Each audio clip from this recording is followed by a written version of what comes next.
नमस्कार। लखनऊ से इस स्पेशल ब्रॉडकास्ट में आपका एक बार फिर से बहुत बहुत स्वागत है। और ये स्पेशल ब्रॉडकास्ट इसलिए है क्योंकि बहुत ही स्पेशल इंटरव्यू है, वो इंटरव्यू जिसका आप सबको बेसब्री से इंतजार था और सनातन धर्म में जो विश्वास रखते हैं उन्हें भी बहुत इंतजार था और जो लोग विश्वास नहीं रखते हैं उन्हें भी उतना ही इंतजार था। अब तक आपको समझ में आ गया होगा। मेरे साथ हैं उत्तर प्रदेश के मुख्यमंत्री योगी आदित्यनाथ जी। आपका बहुत बहुत स्वागत है सर। नमस्ते, धन्यवाद जी। बहुत दिन के बाद आज आपसे इस तरह मुलाकात हो रही है और आप मीडिया से लगभग 1 साल से दूर हैं। कोई खास वजह थी? आप मीडिया से अब आपने बात करना ही, इंटरव्यू देना ही बंद कर दिया? मीडिया में सबसे ज्यादा मेरे समाचार ही छपते हैं। बिना इंटरव्यू दिए? नहीं, बिना इंटरव्यू दिए नहीं। मार्च 2022 में उत्तर प्रदेश विधानसभा के चुनाव संपन्न हुए। विधानसभा चुनाव संपन्न होने के 2 महीने के अंदर ही आजमगढ़ और रामपुर के लोकसभा का उपचुनाव आ गया। उपचुनाव के तत्काल बाद विधान परिषद के 36 सीटों के चुनाव आ गए। इसके बाद फिर उपचुनाव आ गए। दूसरे देश के अंदर और प्रदेश के अंदर भी हम लोगों के लगातार कार्यक्रम लगे हुए थे, तो उन कार्यक्रमों के माध्यम से मीडिया से तो हमारा इंटरेक्शन लगातार बना रहा है। तो आपको ये जो पहले तो स्टारडम था आपका, अब आपका सुपर स्टारडम हो गया है, ये कैसा लगता है अभी आपको? देखिए, हम लोग जो पहले थे वही है। हाँ, उत्तर प्रदेश को मीटर गेज से अब हमने बुलेट ट्रेन की स्पीड से आगे बढ़ा दिया है और उत्तर प्रदेश आगे बढ़ रहा है तो अच्छा लगता है। योगी जी, आप एक बड़े यूनिक संत हैं। संत तो देश में और हमारे समाज में बहुत हैं। आप एक संत भी हैं, प्रशासक भी हैं और आजकल जो ग्लोबल समिट की, इन्वेस्टमेंट समिट की बात आप कर रहे हैं, अब ऐसा लगता है कि अब आप अर्थशास्त्री भी बन गए हैं। तो एक ऐसा संत जो अब इकोनॉमी की बात भी करता है, फाइनेंस की बात भी करता है, तो एक बड़ा यूनिक सा कॉम्बिनेशन आपने बनाया है। देखिए, हम लोगों ने जीवन को एकांकीपन के साथ नहीं, समग्रता के साथ जीने पर विश्वास किया है और कभी हम लोगों ने इस बात विकास का कभी विरोध नहीं किया। वो ठीक है, मेरे बाने को देख करके लोग पहले क्या बोलते थे या क्या सोचते थे, मैंने कभी उस पर कोई प्रतिक्रिया नहीं व्यक्त की। लेकिन मैं 1998 से लेकर के 2017 तक देश की संसद में था। 2017 में आदरणीय प्रधानमंत्री जी ने और पार्टी ने मुझे प्रदेश की जिम्मेदारी दी। 2017 से मैं प्रदेश में हूं, मुख्यमंत्री के रूप में यहां सेवा कर रहा हूं। हमने अपनी पार्टी की विचारधारा और उनके मूल्यों और सिद्धांतों के प्रति अपनी प्रतिबद्धता व्यक्त करते हुए विकास को फोकस किया है और समग्र विकास की जब हम बात करते हैं तो उसमें निवेश भी आता है, इंफ्रास्ट्रक्चर डेवलपमेंट के कार्य भी आते हैं, लोक कल्याणकारी वे सभी कार्यक्रम आते हैं जो प्रत्येक नागरिक के जीवन में परिवर्तन के वाहक हो सकते हैं। और हमने राज्य के अंदर उन्हीं कार्यक्रमों को आगे बढ़ाया है जो जन अपेक्षाएं थी और जो डबल इंजन सरकार से लोग उम्मीद करते थे। जब आप पहली बार मुख्यमंत्री बने थे, मुझे याद है, तब भी मैंने यहीं आपका इंटरव्यू किया था। उस समय लोग सोचते थे कि आप एक संत हैं, चलो सांसद तो हैं, अच्छा काम किया सांसद रहते हुए, लेकिन आप उत्तर प्रदेश जैसे बड़े राज्य की सरकार चला नहीं पाएंगे। यहाँ अफसरशाही बड़ी मजबूत है और सरकार आप नहीं, अफसर ही चलाएंगे। पहले आपके बारे में ये इंप्रेशन था, फिर आपने उसको ठीक किया, फिर आप एक सख्त प्रशासक की तरह फिर आपने लॉ एंड ऑर्डर को ठीक किया। अब मुझे लगता है एक नया फेज है जब आप लॉ एंड ऑर्डर ठीक करने के बाद अब आप इकोनॉमी पर, फाइनेंस पर और इन्वेस्टमेंट पर ध्यान दे रहे हैं। तो ये सब कुछ आपने एक वेल प्लान्ड तरीके से आपने ये रोड मैप बनाया था कि एक एक करके पहले ऐसे करेंगे और फिर बाद में आखिर में इन्वेस्टमेंट लेकर आएंगे? देखिए, उत्तर प्रदेश में आज जो कुछ भी हम परिवर्तन लाने में सफल हुए हैं, इसका श्रेय मैं प्रधानमंत्री मोदी जी को देता हूं, जिनकी प्रेरणा और मार्गदर्शन में उत्तर प्रदेश जैसे राज्य में हम लोग कुछ करने में हमें सफलता प्राप्त हुई है। और यहाँ की 25 करोड़ जनता की आकांक्षाओं के लिए कुछ करने में हम लोग कुछ सफल हो पा रहे हैं। उत्तर प्रदेश को इस विकास की बहुत दिनों से एक तमन्ना थी उसकी,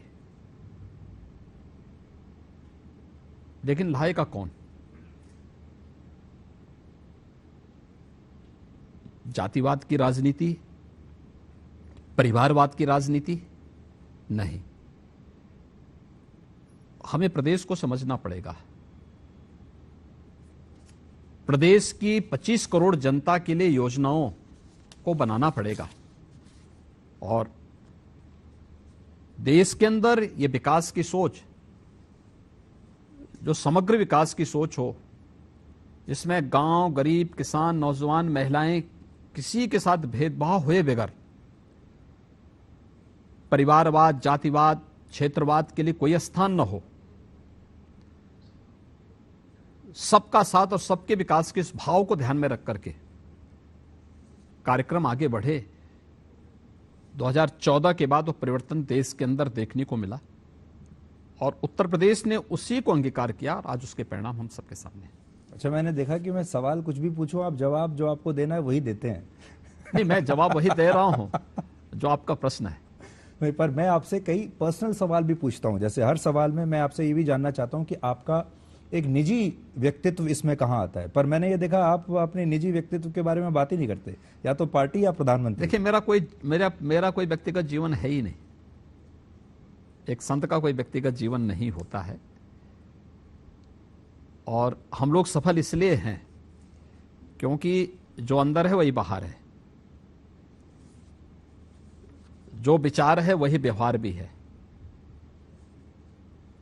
जब आचार और विचार में परस्पर विरोध होता है तो जन आकांक्षाओं का की प्रतिमूर्ति नहीं बन सकता है, जन विश्वास का प्रतीक नहीं बन सकता है। आचार और विचार में जब परस्पर समन्वय हो तो जन विश्वास का प्रतीक बनेगा और व्यवहारिक धरातल पर हर एक कार्य को उतार करके परिणाम सामने लाएगा। और पिछले 6 वर्ष के अंदर उत्तर प्रदेश के अंदर ये सब कुछ देखने को मिला है। मैं मठ में जैसे रहता हूं वैसे ही सार्वजनिक चौराहे पर भी वैसे ही रहता हूं। मैं यहां पर अपने ऑफिस में जिस वेशभूषा में रहता हूं, अपने आवास में भी उसी वेशभूषा में रहता हूं। ऐसा नहीं कि अंदर कुछ बाहर कुछ, जो अंदर है वही बाहर है, जो बाहर है वही अंदर है। आपकी इस वेशभूषा से बहुत लोगों को दिक्कत भी होती है, तकलीफ भी होती है। शुरू में लोग आपको स्वीकार करने में उनको परेशानी हो रही थी कि एक भगवा पहने एक संत मुख्यमंत्री कैसे हो सकता है। आपने भी इसको इस परेशानी का सामना किया? हमेशा करते हैं, लेकिन उनका काम और उनकी सोच, देखिए, जिसकी जितनी सोच होगी, जितना विवेक होगा, उन्हें हम उसके लिए दोषी क्यों ठहरा देते हैं? ईश्वर ने उनको जब उतना ही सोचने की सामर्थ्य दी है, उससे ज्यादा की अपेक्षा क्यों करते हैं? इसलिए उधर बहुत ध्यान नहीं देता मैं। अपने उस एजेंडे को जो पार्टी ने तय किया है, जो शासन ने तय किया है, उस एजेंडे को आगे बढ़ाने में विश्वास करता हूं और उसी एजेंडे को आगे बढ़ाने का परिणाम है आरोप प्रत्यारोप सार्वजनिक जीवन में लगते रहे हैं, लगेंगे भी। ये सब चलता रहेगा, लेकिन हमें परिणाम पे फोकस करना पड़ेगा और जब परिणाम आएंगे सबके मुंह अपने आप बंद होंगे। अब मैं आपकी सबसे बड़ी चुनौती के बारे में बात करता हूं, जो आप यूपी ग्लोबल इन्वेस्टर्स समिट अभी आप करने जा रहे हैं। 17 लाख करोड़ का आपने एक टारगेट रखा। ये बहुत बड़ा टारगेट है क्योंकि आपकी पूरी यूपी की अर्थव्यवस्था 18.5 लाख करोड़ के आसपास की है और 17 लाख करोड़ लगभग उतना ही आप यहाँ निवेश लाना चाहते हैं। अब कोई उद्योगपति आज आपसे ये पूछे कि मैं उत्तर प्रदेश में क्यों पैसा लगाऊं, मैं महाराष्ट्र में क्यों ना लगाऊं, पश्चिम बंगाल में क्यों ना लगाऊं, राजस्थान में क्यों ना लगाऊं, पंजाब में क्यों ना लगाऊं, तो उसे आप कैसे कन्विंस करेंगे? देखिए, उत्तर प्रदेश की कुल जो जीडीपी है आज के दिन पर वह 23 लाख करोड़ से ऊपर की है और पिछले 6 वर्ष में ये लगभग दुगनी हुई है। हमने जब सत्ता संभाली थी, उत्तर प्रदेश की जो जीडीपी थी वह लगभग 12 लाख करोड़ रुपए की थी। आज वह 23 लाख करोड़ को क्रॉस कर रही है और जितने की उत्तर प्रदेश की जीडीपी होगी उससे ज्यादा का निवेश हम यूपी के अंदर करवाएंगे ग्लोबल इन्वेस्टर समिट के माध्यम से। दूसरा, निवेश की और औद्योगिक विकास की कुछ शर्तें हैं जो उसकी आधारभूत आवश्यकता है। सबसे पहले सुरक्षा, कानून का राज हो, उसकी गारंटी यूपी दे सकता है। कनेक्टिविटी, बेहतरीन इंफ्रास्ट्रक्चर यूपी के पास आज के दिन पे है। इंटर स्टेट हो या इंटर डिस्ट्रिक्ट हो, यह यूपी के पास है। यूपी के पास अच्छे एक्सप्रेस हाईवेज हैं, यूपी के पास अच्छे एयरपोर्ट हैं, एयर कनेक्टिविटी यूपी की बेहतरीन सबसे अच्छी है आज के दिन पे। और यूपी के पास अब लैंडलॉक्ड स्टेट से बाहर हट करके हम लोग वाटरवे से भी जुड़ चुके हैं। पूर्वी बंदरगाह से हल्दिया से वाराणसी के बीच में जुड़ चुके हैं। मेट्रो की सबसे अच्छी सेवाएं देश के अंदर हमारे पास हैं। रैपिड रेल यूपी का प्रारंभ होने वाला है। तो डबल इंजन सरकार की स्पीड के साथ जब विकास दर दिखाई दे रही हो, वह यूपी के अंदर है। ईज ऑफ डूइंग बिजनेस में यूपी ने जो रिफॉर्म किए हैं, 14वें स्थान से 2वें स्थान पर यूपी आया है और इसमें भी यूपी ने और सुधार किए हैं। यानी हमारा कोई भी निवेशक आएगा, सिंगल विंडोज का जो हमारा प्लेटफॉर्म है, यह देश का सबसे बड़ा निवेश मित्र प्लेटफॉर्म हमारे पास है। 350 से अधिक एनओसी उसको एक ही प्लेटफॉर्म पे एक जगह मिल सकती है। एमओयू होने के बाद उसकी एक मॉनिटरिंग करने के लिए निवेश सारथी हमारे पास है जी। और निवेश जमीनी धरातल पर उतरने के बाद इंसेंटिव मॉनिटरिंग सिस्टम भी हमारे पास है, जो ऑनलाइन जिसकी मॉनिटरिंग करके हर एक निवेशक को उसका इंसेंटिव प्राप्त हो सकता है। ये तीनों की गारंटी यूपी दे रहा है। 2017 यूपी के पास सबसे अच्छा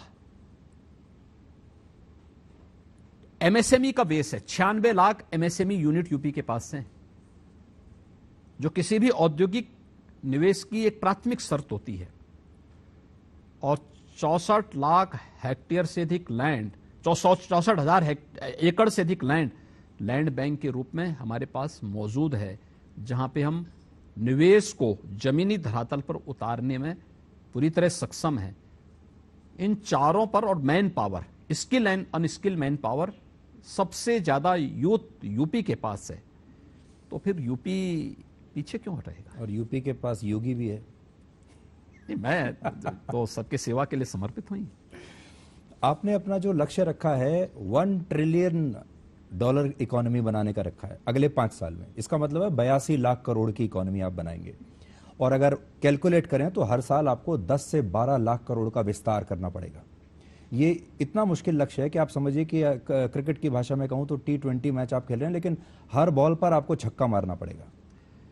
देखिए, छक्के के आगे भी अगर कोई बॉल पड़ सकती तो यूपी वहां की यात्रा करने को तैयार है। योगी जी, एक हमारे दर्शकों को भी ये लग रहा होगा आज कि हमारे दर्शकों ने आपको लॉ एंड ऑर्डर की बात करते हुए देखा है, बुलडोजर की बात करते हुए देखा है, हिंदुत्व की बात करते हुए देखा है, इकोनॉमी की बात करते हुए, फाइनेंस की बात करते हुए, आंकड़ों की बात करते हुए। ये एक नया अनुभव होगा। और दर्शकों को मैं ये भी बता दूं कि योगी जी ने असल में BSc किया है मैथ्स में, तो आपकी वो डिग्री अब जरूर काम आ रही होगी आपके। देखिए, डिग्री के साथ साथ व्यावहारिक जीवन के उन चुनौतियों से जूझते हुए, दूसरा व्यावहारिक जीवन में अपने बड़ों का मार्गदर्शन लेते हुए, उनके साथ कार्य करते हुए जो अनुभव हुए हैं, वह एक नया व्यावहारिक ज्ञान होता है और वह महत्वपूर्ण होता है। और उन सभी चीज़ों को लेकर के समग्रता के साथ जब हम आगे बढ़ते हैं तो वह हम लोगों को एक नई ऊर्जा देता है। अब मैं अगले विषय पर आता हूं। 2024 का चुनाव अब आने ही वाला है। राष्ट्रीय कार्यकारिणी हुई, उसमें प्रधानमंत्री मोदी ने पूरा रोड मैप भी बताया कि बजट को लेकर घर घर जाइए और सरकारी योजनाओं को लेकर घर घर जाइए।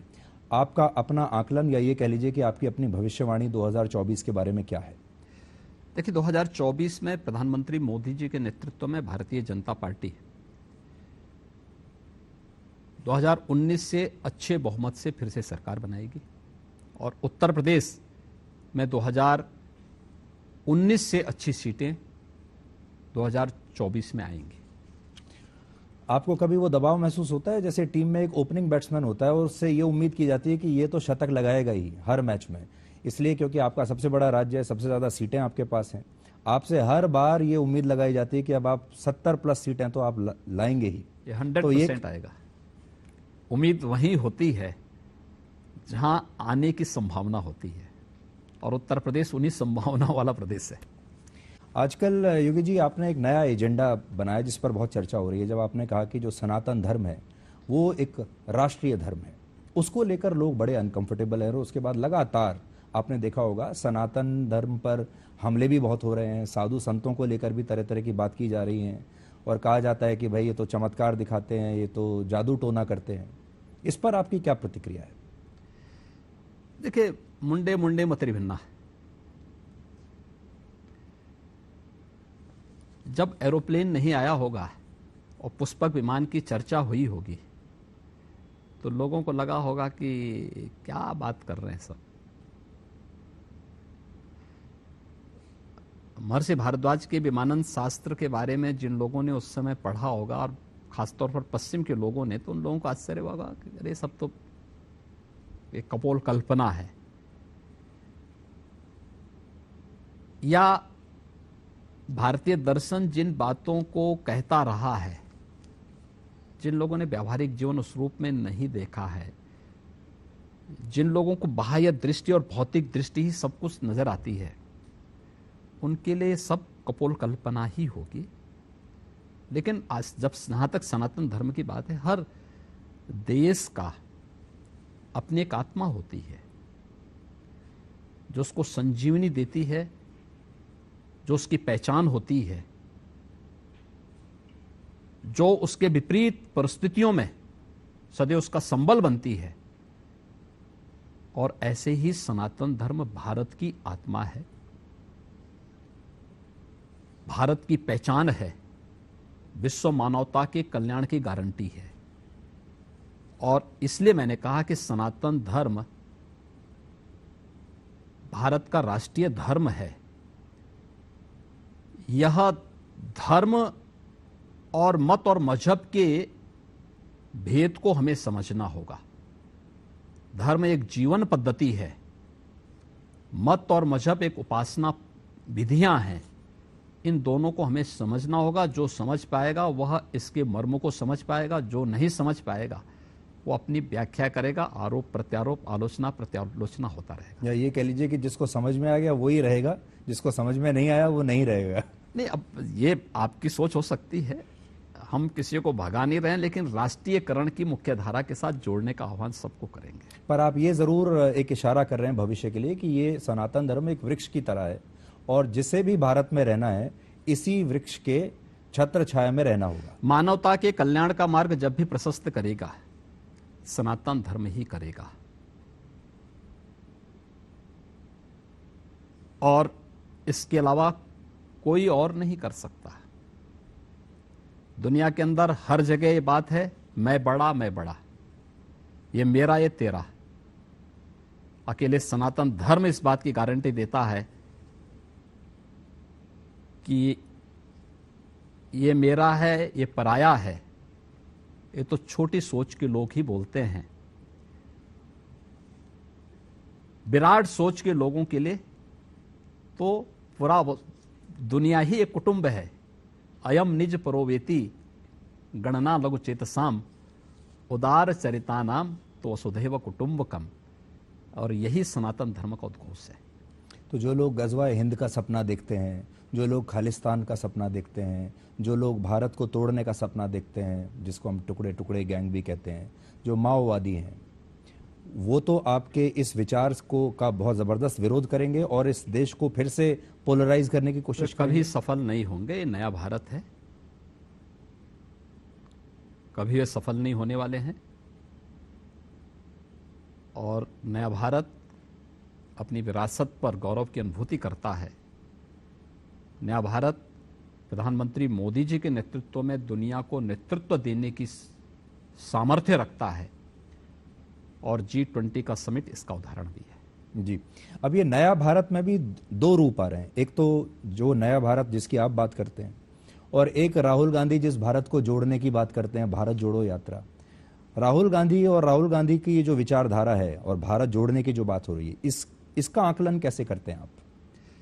देखिए, कांग्रेस पार्टी देश की सबसे बड़ी पुरानी राजनीतिक पार्टी है और वह अपनी नकारात्मकता के कारण लगातार गर्त की तरफ जा रही है। अगर कांग्रेस के नेता ही कांग्रेस के बारे में नहीं सोचना चाहते हैं तो देश और आम जनमानस क्यों सोचेगा? किसी भी राष्ट्रीय इशू में और सरकार के साथ में नहीं खड़े होते। देश के अंदर रहेंगे तो देश का विरोध करेंगे, आपस में लड़ाने की बात करेंगे। देश के बाहर जाएंगे तो देश की निंदा करेंगे। उत्तर प्रदेश के बाहर जाएंगे तो उत्तर प्रदेश की निंदा करेंगे। और जब सत्ता में जाना हो तो उत्तर प्रदेश को मोहरा बनाने का काम भी करेंगे।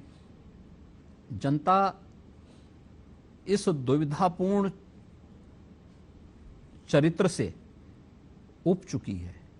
आपने एक बात नोट की होगी कि जो विदेशी रिपोर्ट्स आजकल जो आ रही हैं, विदेशों से जो सब चीज़ें आ रही हैं, ताज़ा ये है, आप देखिए जो हिंडनबर्ग की रिपोर्ट है जिसमें अडानी का ये जो स्थिति पैदा हुई, इससे पहले बीबीसी की डॉक्यूमेंट्री, इससे पहले बाकी के अलग अलग जो एनजीओज हैं उनके बारे में वो बताते हैं कि यहाँ ह्यूमन राइट्स वायलेशन हो रहा है, पोलराइजेशन हो रहा है, जो कट्टर हिंदूवादी ताकतें हैं वो यहाँ मजबूत हो रही हैं।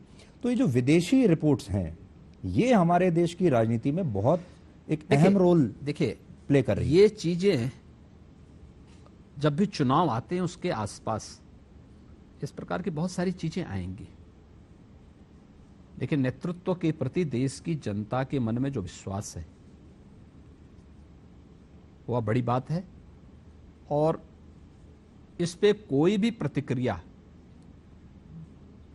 व्यक्त करने के पहले विपक्ष को भी उन साजिशों के बारे में जरूर सोचना चाहिए जो भारत के खिलाफ अंतर्राष्ट्रीय मंचों पर रची जा रही है। सनातन धर्म पर जो हमले हैं अचानक से आपने देखा होगा बढ़ गए होंगे। अब जब सनातन धर्म से जुड़ा कोई संत कोई बात करता है तो उसको कहते हैं तो चमत्कार दिखा रहा है, जादू टोना कर रहा है। दूसरे धर्मों से जुड़े हुए जो लोग हैं जब वही वो काम करते हैं तो उसको वो बहुत राशनल मानते हैं। मदर टेरेसा अगर कहे तो उसको वो बोलते हैं कि ये दैविक शक्ति है, लेकिन हमारा कोई संत अगर कोई चीज़ भविष्यवाणी कर दे तो कहते हैं कि ये जादू टोना कर रहा है। ये आपको क्या लगता है कि जानबूझकर इस समय ये हो रहा है ताकि? देखिए, यही दोहरा चरित्र तो उनको हमेशा कटघरे में भी खड़ा करता है, उन्हें अविश्वसनीय भी बनाता है।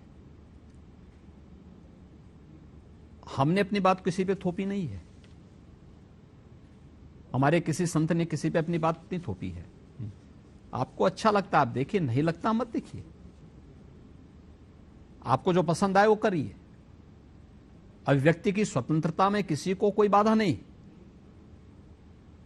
लेकिन उसके नाम पर आप पूरे देश को कोसिए मत। उसके नाम पर आप देश को गाली नहीं दे सकते।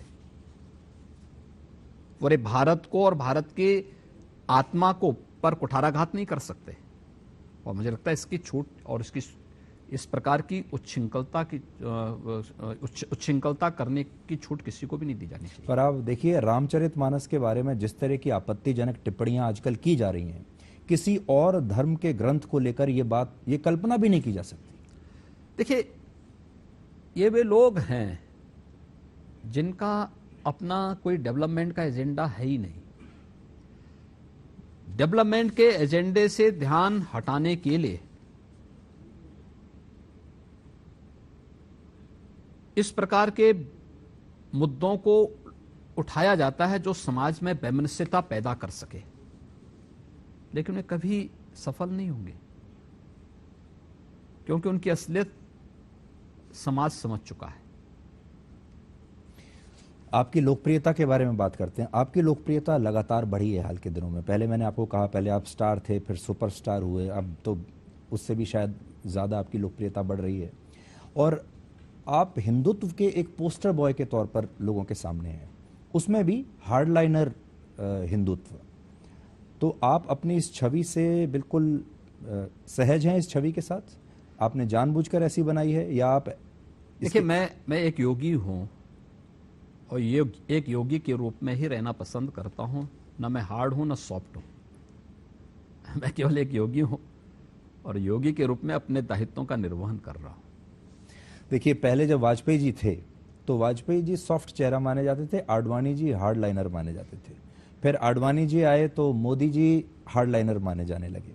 मोदी जी आए तो अब योगी जी जो हैं, मोदी जी एक सॉफ्ट फेस दिखते हैं और आप हार्डलाइनर। तो ये पूरी मैं देख रहा हूं कि बीजेपी में एक चेंज चली आ रही है। देखिए, मैं एक सामान्य कार्यकर्ता हूं और हिंदुत्व ना हार्ड होता है ना सॉफ्ट होता है, और केवल हिंदुत्व होता है और वह भारत की जीवन पद्धति होती है और कोई शब्द नहीं है। भारत की जो मूल जीवन पद्धति है वही हिंदुत्व है, उसके सिवाय कुछ नहीं। सोशल मीडिया पर आप बहुत आजकल लोकप्रिय हैं। आपके मैं लगातार देखता हूं, आपके मीम्स भी बनते रहते हैं, आपके वीडियोस भी चलते रहते हैं और सब जगह, ट्विटर पर भी, इंस्टाग्राम पर भी, फेसबुक पर भी। तो इसके पीछे कोई आपकी सोशल मीडिया टीम काम करती है? आपकी ऑर्गेनिक लोकप्रियता है? और कई बार ऐसा होता है कि लोकप्रियता बहुत ज्यादा बढ़ जाती है, वो भी खतरनाक होती है। देखिए, मेरी कोई टीम नहीं है और हमारी कोई टीम अलग से काम नहीं करती है। कौन लोग हैं, मुझे लगता है कि इसके बारे में लोगों को स्वयं जांच करनी चाहिए जी। और देखिए, आप सोशल मीडिया को एनालिसिस करने के बहुत सारे प्लेटफॉर्म मौजूद हैं जी, उसके माध्यम से जांच करनी चाहिए, सही तथ्य सबके सामने आ जाएंगे। अलग अलग जो सर्वेज होते रहते हैं आजकल, उसमें एक सर्वे इंडिया टुडे और सी वोटर का ही था, मूड ऑफ द नेशन। उसमें बताया गया कि इस समय आप सबसे अच्छे मुख्यमंत्री हैं पूरे देश में। 39.1% लोगों ने आपको वोट दिया, मतलब आपको अरविंद केजरीवाल और ममता बनर्जी से भी ऊपर रखा। तो आप कह सकते हैं, आप खुद भी ये मानते हैं कि आप भारत में नंबर 1 मुख्यमंत्री हैं? देखिए, मैं ये नहीं मानता कि मैं अच्छा हूं और मैं ये भी नहीं मानता मैं बुरा हूं। मेरे लिए अच्छा और बुरा दोनों में समत्व भाव रखने की सामर्थ्य है। मैं उत्तर प्रदेश की जनता की सेवा कर रहा हूं। पार्टी के द्वारा दिए गए उस एजेंडे को जो उत्तर प्रदेश की जनता के लिए कल्याणकारी हो, उसको लागू करने का प्रयास करता हूं और उसको प्रयास करने के लिए निरंतर जो भी अपने स्तर पर जिस भी प्रकार के कार्यक्रम को आगे बढ़ाने की आवश्यकता होती है, उस कार्यक्रम को लेकर के चल रहा हूं। हमने ये भी एक सर्वे किया कि भारत में नेतृत्व को लेकर लोगों के दिमाग में किस किस के चेहरे आते हैं। ऑब्वियसली प्रधानमंत्री मोदी तो उसमें बहुत ही आगे हैं और पहली चॉइस पूरे देश की वही है, लेकिन उनके बाद जिनके बारे में बात होती है उसमें भी सबसे आगे आप ही का नाम आता है। देखिए, मैं किसी भी पद के लिए दावेदार नहीं हूं। मैं एक योगी हूं और योगी के रूप में ही अपना जीवन आगे बढ़ाना चाहता हूं। आप उत्तर प्रदेश में ही रहना चाहेंगे या कभी दिल्ली भी जाना चाहेंगे? देखिए, मैं उत्तर प्रदेश की जनता की सेवा कर रहा हूं और उत्तर प्रदेश में ही मेरी रहने की इच्छा भी है, बाकी मेरी कोई अन्य इच्छा भी नहीं है। पर आप कभी इस तरह के सर्वेज को देखते हैं, इस तरह की जो सोशल मीडिया पर आपके लेकर जो इतनी फुर्सत हो तब कोई देखे ना। तो आप कंज्यूम करते हैं सोशल मीडिया? नहीं, बहुत कम, बहुत कम। आपने अभी हाल ही में एक फिल्म आई पठान, वो देखी? देखिए, मैं फिल्मों को सॉरी मैं देख नहीं पाता हूँ, ना मेरे पास इतना समय ही हो पाता जी। है, क्योंकि 25 करोड़ की आबादी के राज्य में देखिए, मैं कलाकारों का सम्मान करता हूँ, साहित्यकारों का पूरा सम्मान करता हूँ, जिसके अंदर कुछ भी प्रतिभा है उसको हम पूरा सम्मान देते हैं। इतना समय नहीं होता है कि हम फिल्मों को देख पाएं या किसी अन्य उसको देख पाएं, लेकिन कोई भी कलाकार और किसी भी साहित्यकार का या जिसके अंदर कुछ भी प्रतिभा है उसको भरपूर सम्मान अपने व्यक्तिगत स्तर पर भी और शासकीय स्तर पर भी हम लोग देते हैं। अभी हाल ही में आप मुंबई गए थे, तो वहाँ आप बहुत सारे बॉलीवुड के कलाकारों से, प्रोड्यूसर से, डायरेक्टर से आप मिले थे। हाँ। उस मीटिंग का क्या एजेंडा, आप क्या चाह रहे हैं उनसे, और रिस्पांस कैसा मिला आपको? देखिए, मैं मुंबई गया था उत्तर प्रदेश के ग्लोबल इन्वेस्टर समिट के रोड शो को लेकर के। रोड शो में मैं उद्योगपतियों से भी और निवेशकों से भी मुलाकात मैंने की थी। वित्तीय संस्थानों के प्रमुखों और बैंकर्स के प्रमुखों के साथ मैंने दूसरी बैठक की थी, और तीसरी बैठक एक्टर, डायरेक्टर और प्रोड्यूसर के साथ मैंने की थी। तीनों बैठक मेरी बहुत सफल थी और बहुत पॉजिटिव रिस्पांस था लोगों का, क्योंकि उत्तर प्रदेश में हमारी फिल्म सिटी बहुत जल्दी आने वाली है। इसको लेकर के मुझे उनके साथ संवाद बनाना था, और उनके साथ संवाद बनाने के साथ साथ कैसे हम इन कार्यक्रमों को आगे बढ़ा सकते हैं, इसके बारे में उनकी राय भी लेनी थी। उत्तर प्रदेश के बारे में ज़्यादातर की राय बहुत पॉजिटिव थी। बहुत सारे लोग ऐसे थे जो उत्तर प्रदेश में नहीं आए थे, या उनको कोई कार्यक्रम करने या यहाँ पर कोई भी अन्य आयोजन के साथ जुड़ने का अवसर नहीं प्राप्त हो पाया था। उनके मन में कुछ जिज्ञासाएं थी। मैंने उनको कहा, आप एक बार यूपी में आके देखिए। आपने नोट किया होगा, उत्तर प्रदेश में पारंपरिक तौर पर, आप जब मुख्यमंत्री नहीं बने थे उससे पहले से ही हिंदी फिल्मों में उत्तर प्रदेश का जब चित्रण किया जाता है तो कोई अपराध की कोई कहानी होती है, कोई किडनैपिंग की कोई कहानी होती है, इस तरह की कहानियों में उत्तर प्रदेश की पृष्ठभूमि रखी जाती थी इससे पहले। तो आपको लगता है अब उसको बदलने का समय आ गया है? अब उत्तर प्रदेश की पहचान राम जन्मभूमि से और काशी विश्वनाथ धाम से है। अब उत्तर प्रदेश उससे उभर चुका है। जी। अभी मैं वापस उस फिल्म पर ही आता हूँ। पठान फिल्म को जब आई तो उसमें एक देश दो हिस्सों में बट गया, पोलराइजेशन हो गया, और ऐसा लगने लगा कि जो इस फिल्म को देखेगा वो एंटी नेशनल है, और जो है वो एक कई लोगों ने उस पर बयानबाजी शुरू कर दी। क्या आपके राज्य में भी उस फिल्म का विरोध हुआ, या आपने उसको लॉ एंड ऑर्डर सिचुएशन को समझते हुए? उत्तर प्रदेश के अंदर कोई विरोध कहीं नहीं हुआ था। एक जगह वो आपसी विवाद था, वहां पे एक दर्शक उस पूरी फिल्म को रील बना रहा था उसका, इसको लेकर के सिनेमा हॉल के कर्मचारियों ने उससे रोका था, तो इसी में उन लोगों में विवाद हुआ था। तो मैंने पूछा, मैंने कभी रील क्यों बनाना चाहता था, तो उन्होंने कहा सोशल मीडिया में फिर उसको लेकर के उसको काफ़ी इन लोगों को नुकसान होता है, इस बात को लेकर के उस विवाद हुआ था। शेष अन्य कोई विवाद यहाँ पे नहीं था। हम एक बात का जरूर ध्यान दें कि जब भी कोई इस प्रकार की कोई फिल्में आती हैं या कोई इस प्रकार के मंचन होते हैं, जन भावनाओं का सम्मान जरूर होना चाहिए। प्रस्तुतिकरण के साथ साथ उन भावनाओं का सम्मान होना चाहिए जिनके लिए हम प्रस्तुत करना चाहते हैं, और किसी को भी सेंटिमेंट के साथ खिलवाड़ करने या भावनाओं को भड़काने की इजाज़त भी नहीं देनी चाहिए। जी योगी जी, आपने देखा होगा आजकल हर मुद्दे को लेकर उसका एक सांप्रदायिक एंगल सामने आ जाता है। जैसे हल्द्वानी में हुआ, अतिक्रमण हुआ, और जब वहां बुलडोजर पहुंचा तो उसका एक अलग ही एंगल सामने आ गया। उत्तर प्रदेश में आप इस तरह की स्थितियों से कैसे डील कर सकते हैं? और मान लीजिए हल्द्वानी जैसी घटना अगर आपके राज्य में हुई होती तो आप क्या करते? देखिए, अब वहाँ की क्या परिस्थितियाँ थी ये वहाँ का अपना विषय है। उत्तर प्रदेश अपने पिछले 5 वर्ष के दौरान हम लोगों ने बहुत सारे ऑपरेशन यहाँ पर किए हैं, और पूरा होमवर्क करने के बाद ये सब चीज़ें होती हैं, और हमने सफलतापूर्वक इस प्रकार के किसी भी विकास के मार्ग में बाधक बने उन कार्यक्रमों को सफलतापूर्वक यहाँ पे लागू भी किया है। अपने बड़े से बड़े कार्यक्रम भी हम लोगों ने आयोजित किए हैं। जी, आपकी एक तस्वीर थी चुनाव से पहले जब प्रधानमंत्री मोदी यहाँ आए थे, आप और प्रधानमंत्री मोदी उसमें दोनों साथ नजर आ रहे हैं। तो हम चुनावों में सुनते थे कि एक फॉर्मूला होता है MY, मुस्लिम और यादव कॉम्बिनेशन, जिसमें पार्टियों ने लंबे समय तक उस कॉम्बिनेशन को लेके चुनाव जीते। अब इस MY का मतलब बदल गया है। अब इस MY का मतलब हो गया मोदी जमा योगी।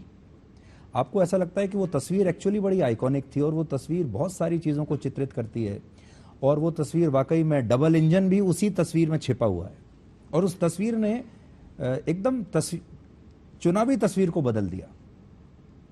देखिए, प्रधानमंत्री मोदी जी देश के अंदर देश की सबसे बड़ी ताकत है। उनके नेतृत्व में भारत ने दुनिया के सामने अपनी एक नई पहचान बनाई है। स्वाभाविक रूप से किसी भी चुनाव में मोदी जी अपने आप में एक बहुत बड़ा नाम है।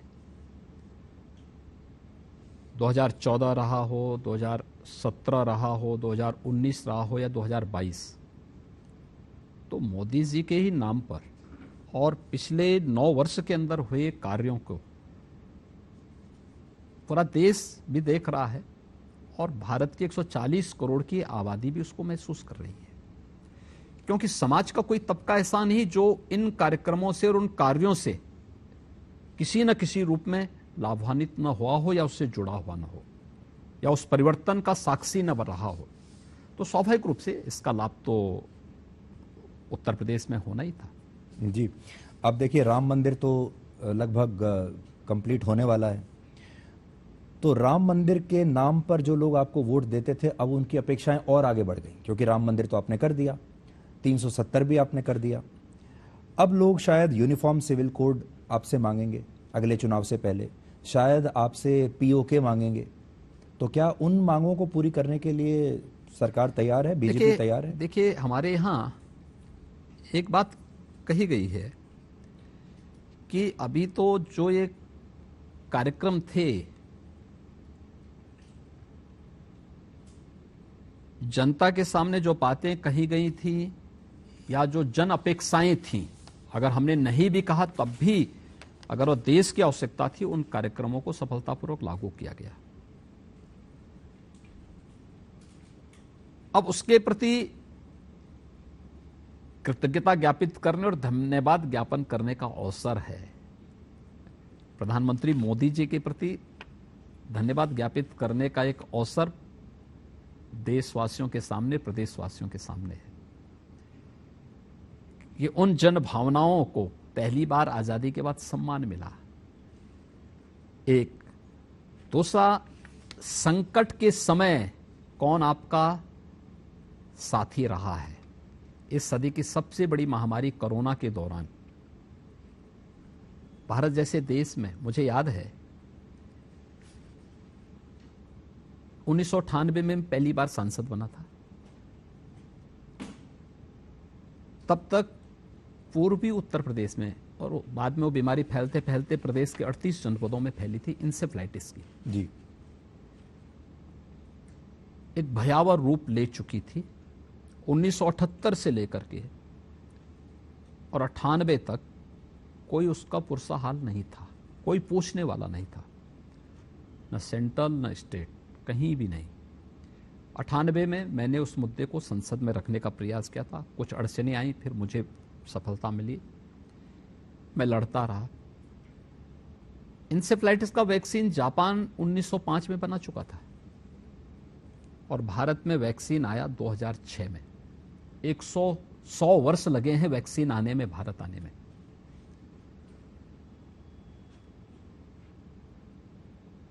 लेकिन प्रधानमंत्री मोदी जी ने इस सदी की सबसे बड़ी महामारी के दौरान मात्र 9 महीने के अंदर 2 स्वदेशी वैक्सीन और दुनिया की सबसे प्रभावी वैक्सीन देशवासियों को दिया। क्या इसके प्रति देशवासियों को कृतज्ञता ज्ञापित नहीं करनी चाहिए? 19वीं सदी के प्रारंभ में देश के अंदर स्पेनिश फ्लू आया था। दुनिया में 2.5 करोड़ से अधिक लोग मरे थे और 2.5 करोड़ से अधिक लोग उस दौरान मरे थे। भारत के अंदर गांव के गांव साफ हो गए थे। ये देश गुलाम था, न दवा की व्यवस्था थी और न ही राशन की व्यवस्था थी। जितने लोग बीमारी से मरे थे उससे कई गुना लोग भूख से मरे थे।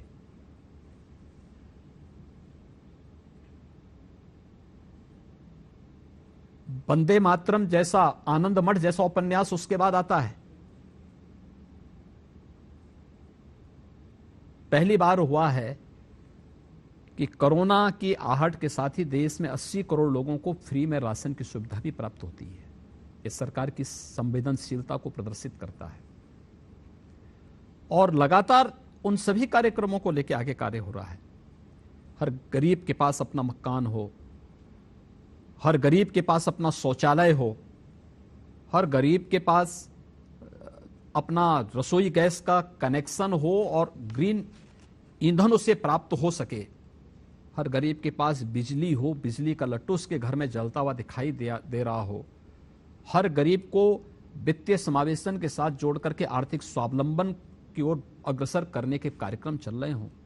ये सभी जो कार्यक्रम हैं, इन सब के प्रति कृतज्ञता ज्ञापित करने का अवसर होगा। और मैं विश्वास के साथ कह सकता हूं कि ये भारतवासियों के जीन्स में है।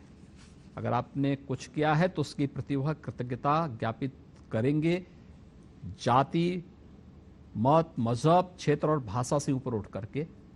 और ये पहली बार आजादी के बाद हुआ है जो इन 9 वर्षों के अंदर ये सब देखने को मिला है। बीजेपी के लिए आप 2024 में 250 से 300 या 300 से 325, इन दोनों में से किसे टिक करेंगे आप? देखिए, मेरा मानना है कि बीजेपी 300 से 325 से ऊपर सीटें जीतेगी।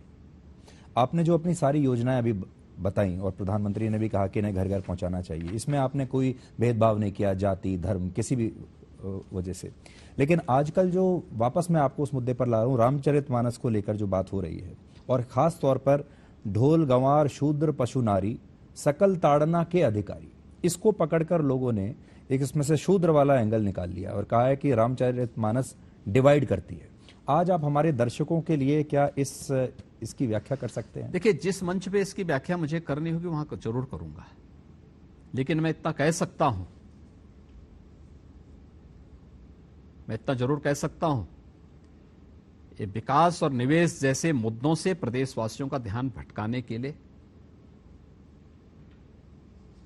उस पार्टी की शरारत का एक हिस्सा है जिसके एजेंडे में कभी विकास नहीं था, कभी जिसके एजेंडे में कभी निवेश नहीं था, और जिनके कारण उत्तर प्रदेश के नौजवानों को और उत्तर प्रदेश के वासियों को पहचान का एक संकट खड़ा हुआ था। लेकिन उसी पार्टी के संस्थापक को अभी आपने पद्म विभूषण पुरस्कार भी दिया है। हाँ, ये पार्टी का बड़प्पन है कि अगर जन सेवा के लिए कोई व्यक्ति अपना पूरा जीवन समर्पित होकर के कार्य किया है तो उसको सम्मान देने, इसके प्रति तो समाजवादी पार्टी को कृतज्ञता ज्ञापित करनी चाहिए कि प्रधानमंत्री मोदी जी और केंद्र सरकार के प्रति आभार व्यक्त करे। पर वो तो भारत रत्न मांग रहे हैं। हाँ, तो मैंने कहा ना कि स्वयं सम्मान देंगे नहीं, और अगर कहीं सम्मान मिल रहा है तो उससे फिर पेट नहीं भरता। योगी जी, आप 50 वर्ष के हैं, फिर भी आप अपने आप को कभी इस तरह से प्रोजेक्ट नहीं करते कि आप युवा नेता हैं। आप उम्र में राहुल गांधी से छोटे हैं, आप उम्र में अरविंद केजरीवाल से भी छोटे हैं। ये दोनों ये कहते हैं कि हम तो बहुत युवा हैं। इस नाते आपके पास एक्टिव पॉलिटिक्स के कम से कम नहीं तो अभी 30 वर्ष और हैं, और 50 वर्ष की उम्र में ही आपने ये ऊंचाइयां पाली हैं इतनी जल्दी। अब आगे के जो 30 वर्ष हैं, इसमें आपका एजेंडा क्या रहने वाला है? आप अगला प्लान क्या है? एक योगी के रूप में जीवन आगे बढ़ाना। एक पॉलिटिशियन के रूप में, प्रशासक के रूप में नहीं, एक योगी के रूप में। तो आप ये बैलेंस कैसे मेंटेन करके रखते हैं? योगी वाला भी, प्रशासक वाला भी, जैसे मैंने शुरू में कहा, और अब तो आप और जिस तरह के सपने आप देख रहे हैं, एक दिन उत्तर प्रदेश की जो इकोनॉमी है वो पाकिस्तान की इकोनॉमी से बड़ी हो जाएगी। आज पाकिस्तान की इकोनॉमी 28-29 लाख करोड़ की है, जो कि शायद आप उस हिसाब से अगले साल पार कर लेंगे। हाँ, पाकिस्तान से अच्छी अर्थव्यवस्था उत्तर प्रदेश की आज के दिन पर है, और हम उसको बहुत शीघ्र उससे और बेहतर कर देंगे। जी, आपका बहुत बहुत धन्यवाद योगी जी, हमसे बात करने के लिए। और मुझे पूरा यकीन है कि दर्शकों को आज आपका ये रूप और आज आपने जो बातें कही हैं वो ज़रूर उनको बहुत पसंद आया होगा। धन्यवाद जी। Thank you.